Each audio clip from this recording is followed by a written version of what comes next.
You're working in conjunction with TikTok on this, so why are you doing that? Yeah, it's called TikTok Freak. It's a full EP. It's going to probably be the first EP ever distributed on the TikTok platform as a partnership. Because I realized that my catalog was getting so many streams on TikTok, and a song that I had released before my first, or everyone thought was my first single, Locked Up, Bonanza, had become such a huge, huge thing. And I said, man, this could be an opportunity to get, more engaged with my younger fans and younger generation, but at the same time allow me to get that perfect window to come back to doing what I love, which was music. Well, yeah, and there have been songs that have gone viral because of doing so well on TikTok. How much of a difference do you think social media is playing now in getting music heard and out there? Social media is like, I mean, the impact is tremendous.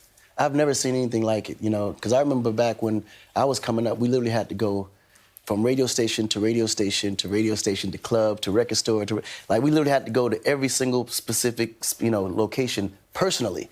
Now I can do everything stream from my phone and the whole world will get it. So it made life so much easier. There's more competition though as well, isn't there? That's the only thing. It allows for it to be super transparent. Everybody get the same exact chance. So it makes it very convoluted. It's a lot of traffic as far as artists and talent and content creators now, yeah. And is that an extra challenge, not just writing the music, but also staying relevant, being on the right platforms, getting heard? How much of a challenge are you finding that now?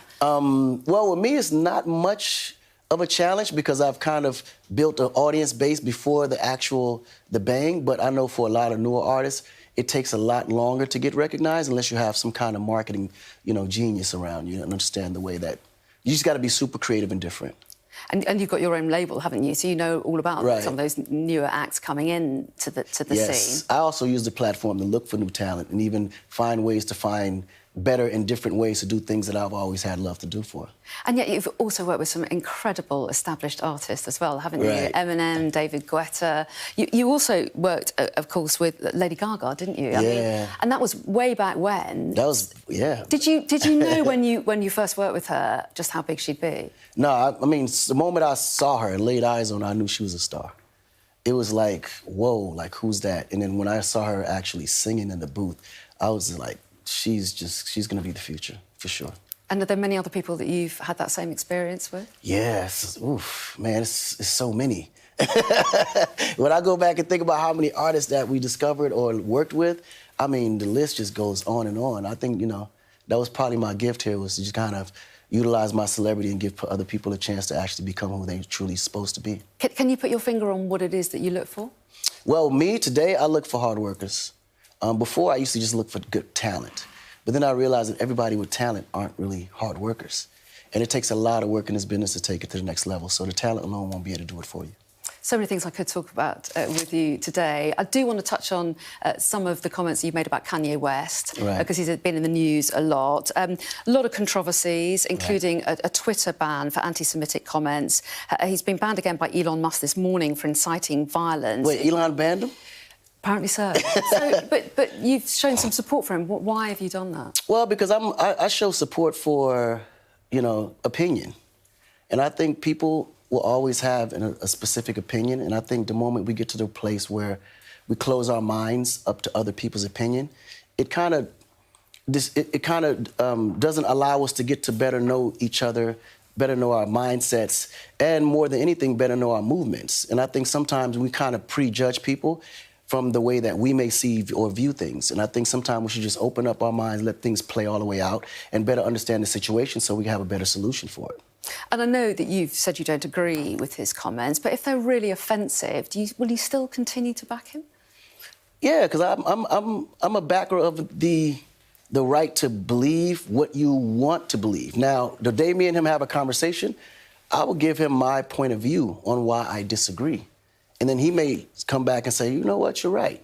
Or he may come and say, well, I'm not. Then at that moment, it's my job to understand why he's viewing it that way.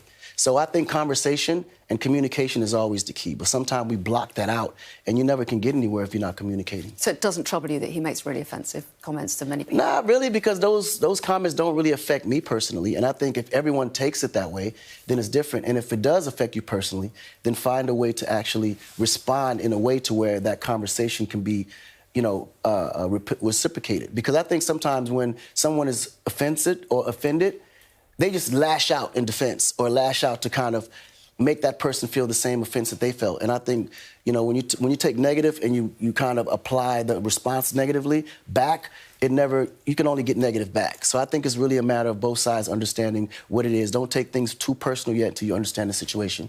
OK, one other subject we want to move on to, which is very important, is the World Cup. Right. You're here in the UK.